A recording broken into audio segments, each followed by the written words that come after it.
Okay, we're on a new reseal here in Blackburn. So as you can see, this driveway is really old. He's second, it's about 10 to 11 years of age.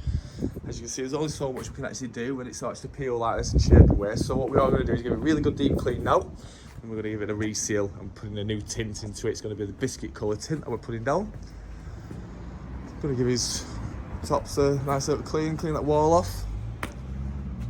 Okay, so give it a good wash. We've put hypochlorite acid on it to begin, 1 part hypo to 1 part water. Get it really nice and clean. There is bits of chewing gum that I'm really struggling with, but it's an absolute nightmare to get off. So yeah, beautiful weather now. Let it dry out overnight. Get back here just before dinner tomorrow and get the sealer on. Okay, so that's the final result.